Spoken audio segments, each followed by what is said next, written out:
You're in the trenches with Dave Lapham, presented by First Star Logistics. The Cincinnati Bengals finished preseason play and training camp, falling to the Indianapolis Colts 27-14.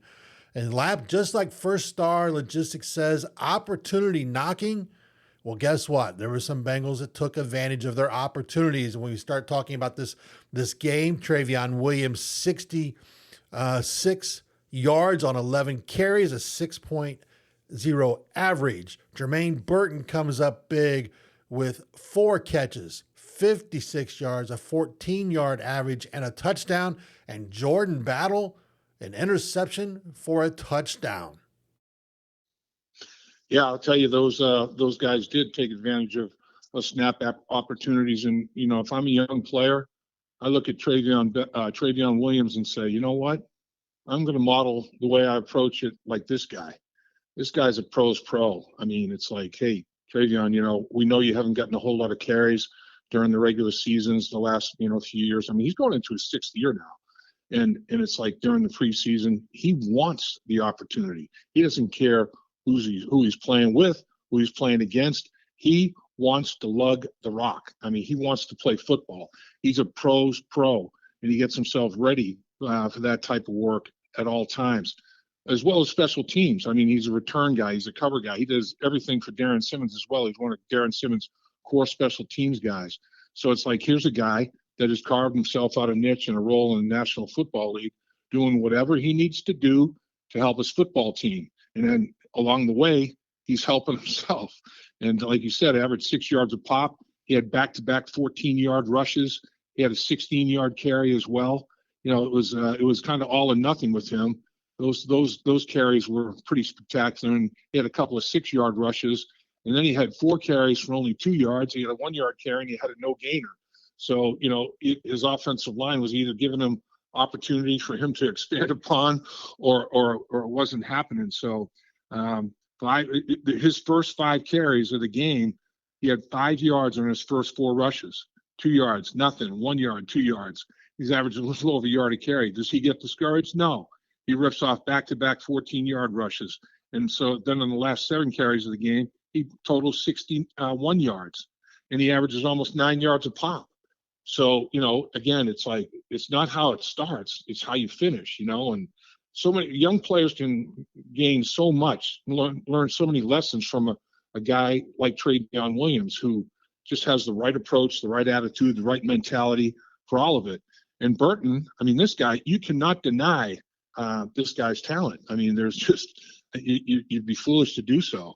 I mean, he comes with some challenges for sure, and that's the mental part of it. You know, he has to focus more. He has to get his nose in the playbook. Being a pro is being a professional mentally as well as physically. But man, he's competitive. He knows how to play the ball down the football field. He knows how to body himself. He uses his body to his advantage. You know, he boxes people out like in basketball and contested catches. I mean, he is a definitely skilled football player. You know, now you have to think as coaches, all right, well, if he's struggling mentally, do we have a package or a Burton package that he can really focus on and make sure that he understands what to do against every single coverage? And if the coverage changes after the snap of the football, he can make that sort of adjustment. And that's what he's struggling with now. And they have to figure out a way to utilize this guy, though, because like you said, he had the 4 catches for 56 yards in this football game. The preseason, 8 catches, 154 yards, 2 touchdowns. You know, he's averaging almost 20 yards a catch still for the preseason. And, you know, he's got 21-yard and 38-yard touchdown receptions. So he is an explosive guy. He's a big play waiting to happen. But, man, they're going to have to make sure that when he's out on the football field, that the coaches and not only the coaches but the teammates, particularly the guy number 9 at the quarterback position, has faith and can trust the fact that he knows where he's supposed to be when he's supposed to be there. Because, you know, if not, turnovers can happen. And if Joe has a turnover through no fault of his own, but his receiver let him down, I'm not going to go there anymore. You know, it's not going to be looking for Burton. So he has to understand that and advance himself and grow as a professional. So hopefully he keeps his nose in the playbook. And it's Woodside had a solid day, 16 to 21, 98 yards, and he had the touchdown pass. He did have the fumble.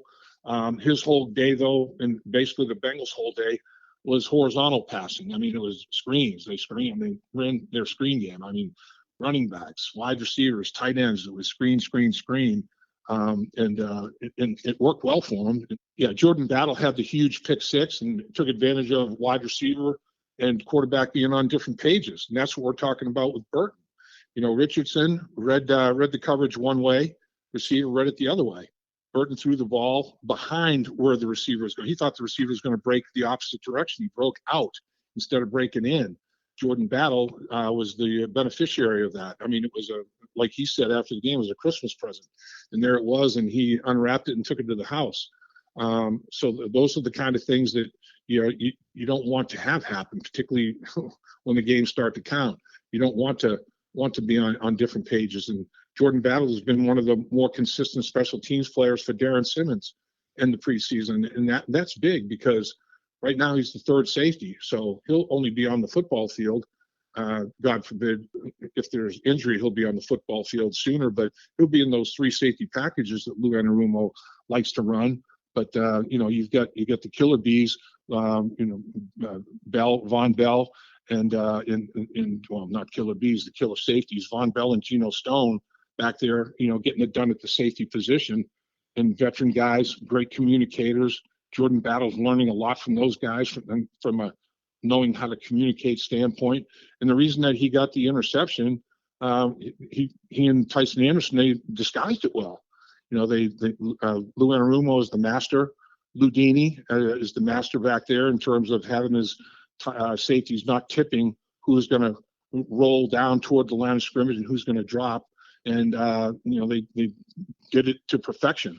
And the wide receiver read it one way, the quarterback read it another way. And as a result, bam, you got yourself a big play, a defensive score. Takeaway touchdowns are extraordinary, no doubt about it. And, some other guys that I thought played well and didn't maybe have like splash plays like some of these guys we're talking about. I thought Jalen Davis was solid. I thought he gave a solid defensive effort against the Colts. I thought, he got an opportunity to take a bunch of snaps and he fulfilled the effort and results that I think he was looking for. And Young Meta again made a bunch of plays. Both of these guys made plays on defense and special teams, and that's the thing. They're getting evaluated by both. They're getting evaluated by the defensive coaches and Darren Simmons for special teams players as well. Shaka Hayward is in the hunt. Devin Harper's in the hunt at that linebacker position with Young Meta. But Hayward just doesn't finish enough plays. He doesn't finish plays like Young Meta does. And I think Harper was okay.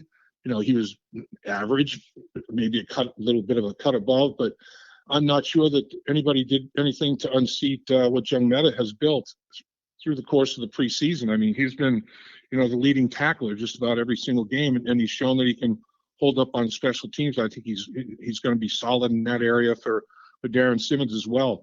Rookie tight end Eric All, I thought he was very good, man. I think he continues to ascend. I think he's going to make some noise this season. Kirkland going out to the right tackle position for the first time, more than held his own. I think Lee continues to grow at the center position. I thought he was very solid again. Gillum playing guard, he was playing the left guard position, and he played a ton of snaps. 2 games ago, Lee and Gillum took every single snap.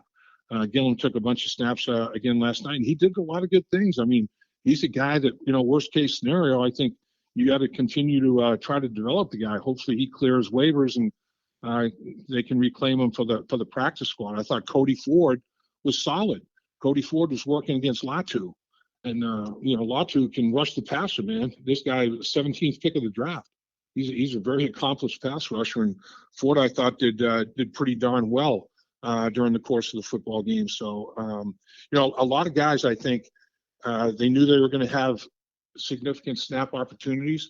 And a lot of guys took advantage of those snap opportunities. And like we've always said, sometimes the score doesn't indicate how individuals performed in their particular matchups. And I think a lot of these guys are going to, say after the football game when they went to sleep last night, they could close their eyes and not have their eyes wide open, looking at the ceiling, saying, "Oh man, I just wish I did a little bit more. I wish I hadn't done this. I wish I did that." I think most of these guys can close their eyes and say, "You know what? I'm at peace. I did the best I could. And, if it doesn't work out, it doesn't work out. That's life. But if it doesn't work out, it's not going to be because I didn't, prepare and I didn't, perform to the level that I wanted to perform at with that preparation." I think a lot of these guys are going to be like, "Hey, I put it all out there in the field. If it's good enough, great. If not, I'm not going to kill myself over it because I did everything I could." And the worst thing in the world is when you have question in your mind. "Oh man, I wish I would have done this. I wish I would have done that." And you hate to be in that boat. And I don't think many of these guys, or if any of these guys, are in that boat. Dave Lapham in the Trenches is brought to you by First Star Logistics.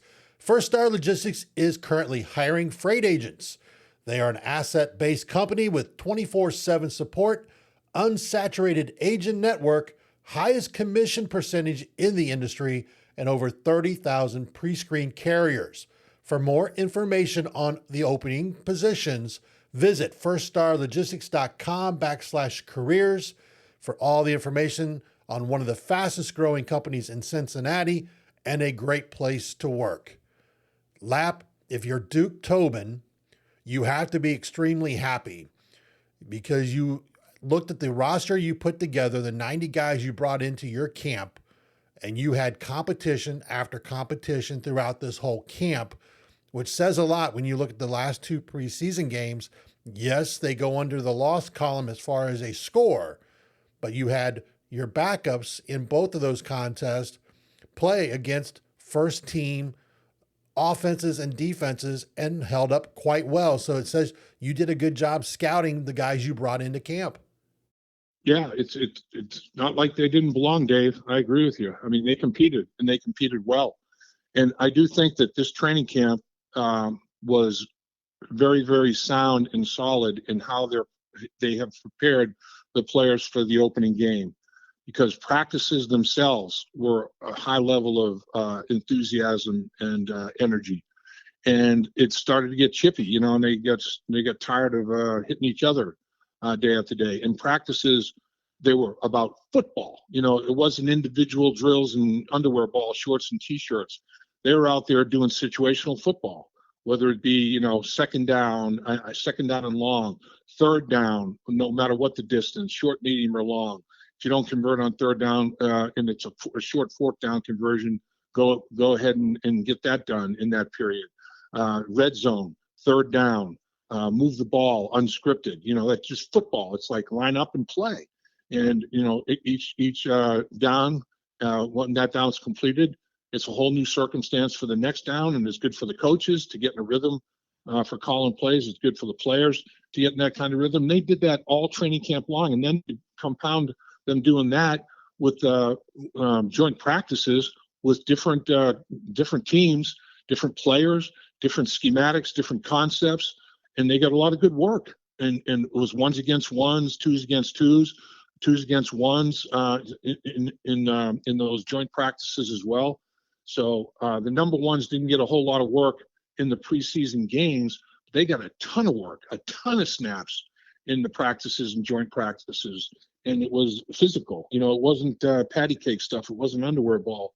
So I think they're going to be ready. I think they're going to be more than ready for that first game. Joe Burrow, said during the course of the football game, during the TV broadcast, that he was okay to play. He wanted to maybe get another series in that last preseason game, and they were thinking about it. The coaching staff was, in my understanding, right up until a couple of days before the game, and decided not to go there. So the one series that he's in the game is a 12-play, 73-yard touchdown drive, aided immeasurably by a 3rd and 12 defensive penalty that gave him a first down. And that's the other thing, Dave. I thought there was great improvement from preseason game 2 to 3. 11 penalties in preseason game number 2. One penalty for 5 yards. Now, it was a huge one. It was 3rd and 20 plus, and it was legal use of hands holding on rookie safety that Dejon Anthony's saying, oh man, I hope that one doesn't hurt me all that much. I don't think they're going to, basically say you're done after that play. I think he's going to make the football team, and I think he's going to be very, very good on Darren Simmons' special teams. But that penalty, the one penalty for 5 yards, was massive because it continued their drive and they ended up getting points out of it. But just one penalty the entire game, that's pretty good, and they were -3 in the first 2 preseason games in turnover department, and they had the pick 6, so they get a defensive score off their takeaway, which is 5-star takeaway right there. And they had the fumble. They had no interceptions, but Woodside fumbled the football. The Colts put it on the ground. Richardson put it on the ground one time, but Nelson he recovered it. He fell on top of it, so no takeaway there. But it was good to see the Bengals, at least separate the football from Richardson and put Nelson heads up fell on it. But I thought there was a big improvement there. But man, time of possession, rushing yards. I mean, that dictates time of possession. The Colts handled the running game. I mean, it was massive, the differential at the line of scrimmage there in the running game. And as a result, the Colts, they go 10 for 16 on third down because they have a lot more third and makeables. So that's converting at 62.5%. I mean, you can't allow that to be the case. The Bengals, on the other hand, they were in a bunch of third and longs, 3 for 9, 33%.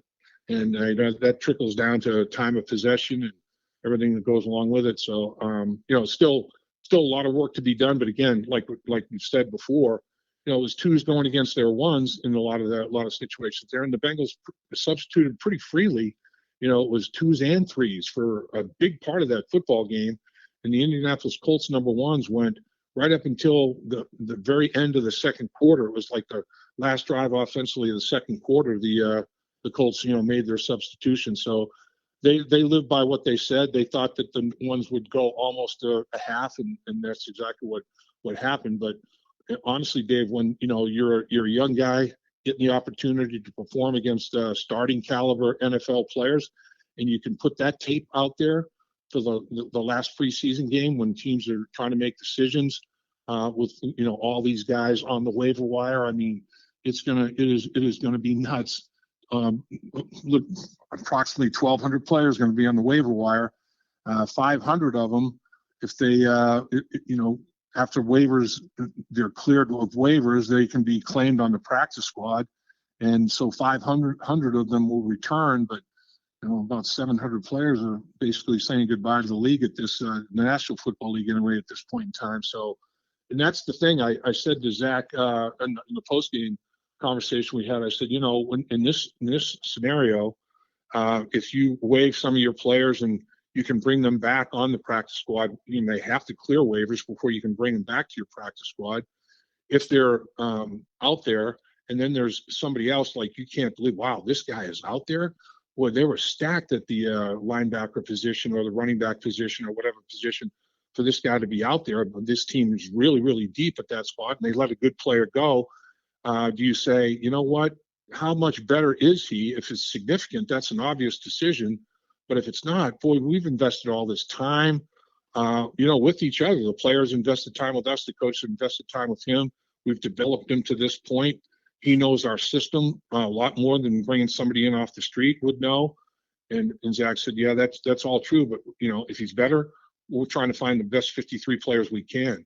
So bottom line is, man, if somebody was just in the wrong camp, and he's a pretty damn good football player, but he got caught in a numbers game because that particular team was loaded at one position group, and he was that position group. A lot of times it's stunning, the guys that show up on the waiver wire, and we'll have to see if any of that does take place. But I think the Bengals are in pretty good shape there, and honestly, it might even affect the 53-man roster. If that good of player has been let go by somebody else, the ninth offensive lineman or the seventh defensive back or whatever the case may be, it might be, wow, my job's in jeopardy because this guy he might come take it. And that's what it's all about in the National Football League. It's competitive. It's the best, highest level of football that there is, known to man, and the players are that good. There's no question about it. It's that competitive. Sunday, September 8th, 1 p.m. kickoff. The New England Patriots will come to Paycor Stadium. Lap, as you said, this is the next, here we are on Friday afternoon. The next few days, you got a bunch of guys just going, man, what is my future going to be across the whole NFL? And it's going to be interesting to see the cuts that are made by the Cincinnati Bengals and by other teams. And even at Tuesday at 4:00, when the deadline is for the cut down, that roster is not going to be set probably for a few more days afterwards, because as you said, a lot of, you start evaluating, where did you have guys on your board? How did your team evaluated this player? You went through that some as a rookie, not knowing if you're going to make the team as a rookie or not. And you told the story about how they kind of got to you, but how nerve-wracking is it for a young player?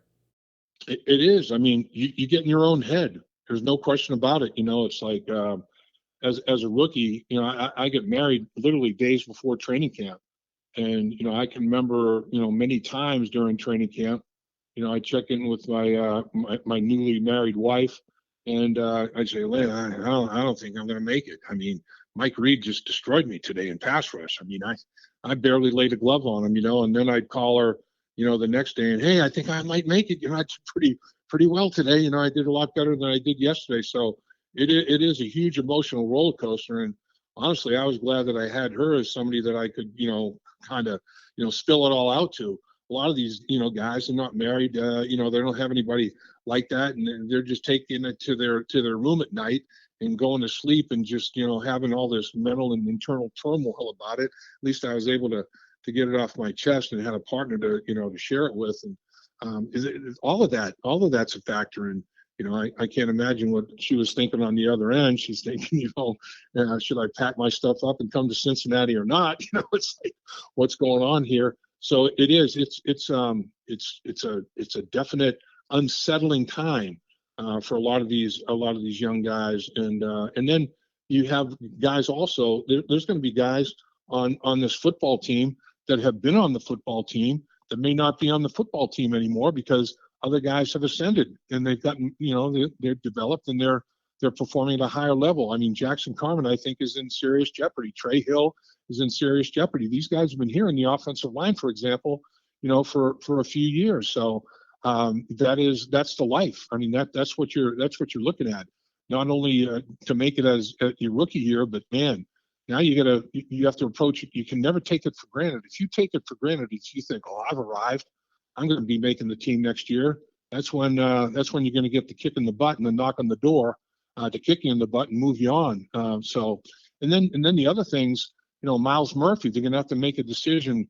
Do we put him on an injury list, or will it only be a couple of weeks? I mean, if they're saying the injury is 4 to 6 weeks, it's a little over 2 weeks still. So the injury, the clock was ticking with getting near 3 weeks. So if he's only going to miss a game or two potentially, you carry him on the roster. But if you think it's going to be a month, put him on that 4-week list. And now there's a spot available on the 53-man roster. So, I mean, all of these semantics have to go on. They have to make injury calls there, at the punter spot. It's like, okay, well, what do we do? Brad Robbins, he's got a hip flexor issue. How long is that going to be? Ryan Rako, he has not taken advantage of, and you hate to say it that way, but honestly, when Robbins suffers the injury, okay, go out and just dominate and take the job. Well, he hasn't. And I wonder, what's Darren Simmons thinking? It's like, man, like we talked about, opportunity knocked, and he didn't even open the door a crack. He just kind of like let him keep knocking out there. I'm gonna do whatever I need to, whatever I'm doing. So he had an opportunity, I think, to basically secure the punting job, and I don't think he did. So now what do? Do you put Robbins on an injury list and you carry him, and then when Robbins is healthy, or do you carry two punters? I mean, I don't know if you do that.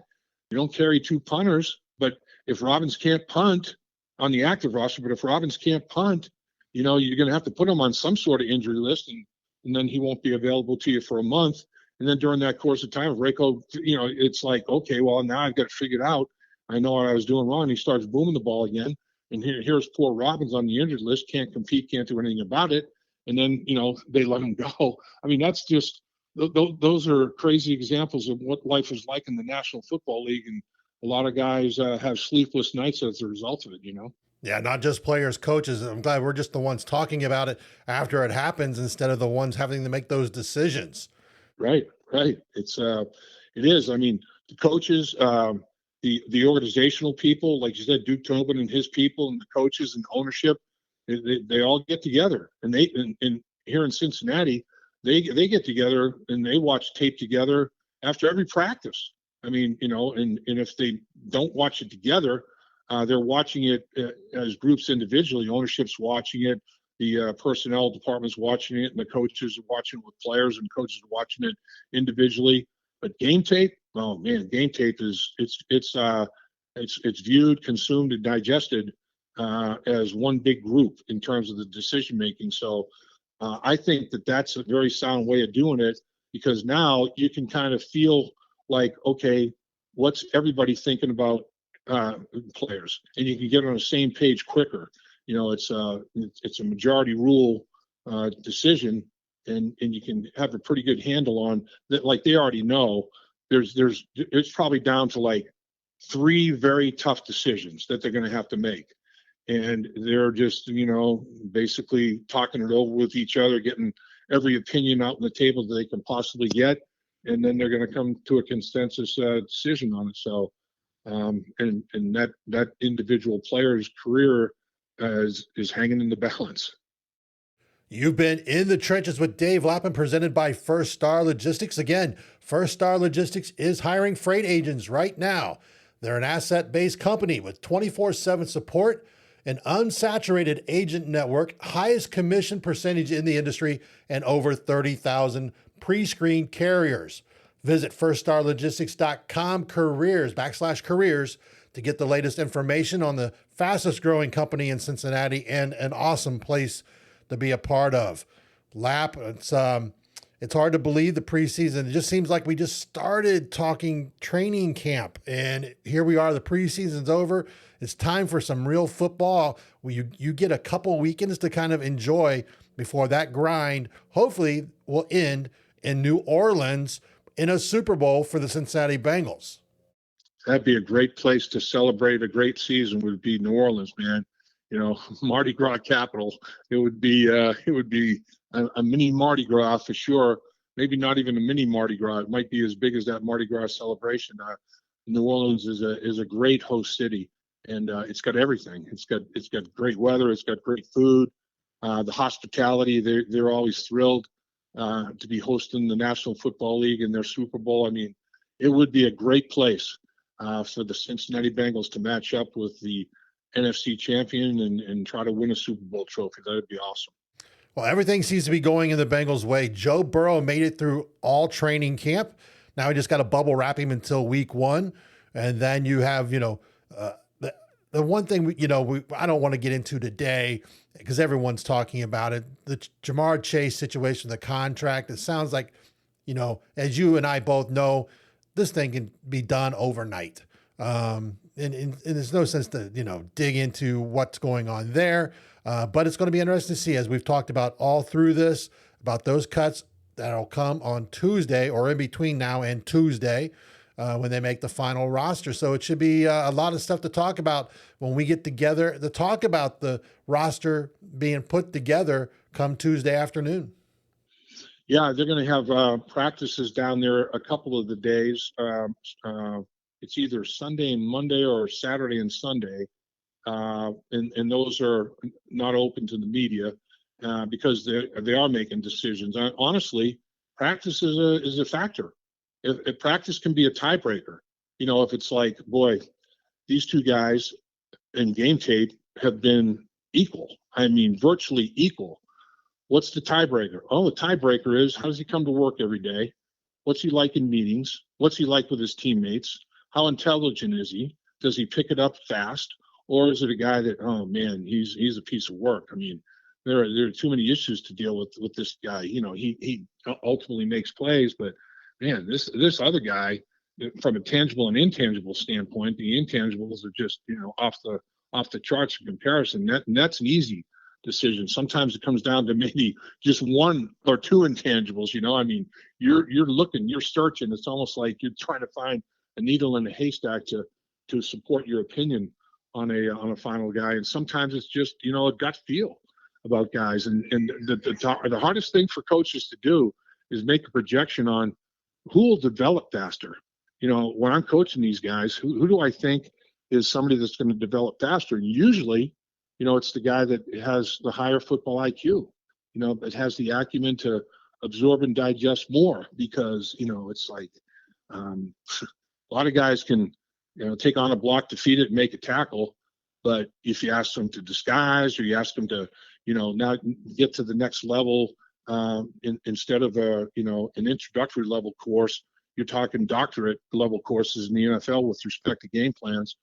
That's always a tiebreaker. There's no question about it. You've been in the trenches with Dave Lapham. We encourage you to hit that subscribe button if you haven't done so already. Also, like our videos. That helps the algorithm with YouTube to continue growing it. And we can't say enough about everything at First Star Logistics and the things they do for us to bring you in the trenches with Dave Lapham. For Dave Lapham, this is Dave Berk. Hooday! Hooday, Dave.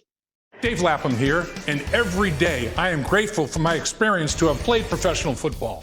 As a player, I realized self-motivation, leadership, and appreciating your teammates are key. At First Star Logistics, you can use those same attributes to create the life you want for you and your family. Build your future by working hard like I did. You'll see results both on and off the field. Call First Star Logistics today and be part of our winning team.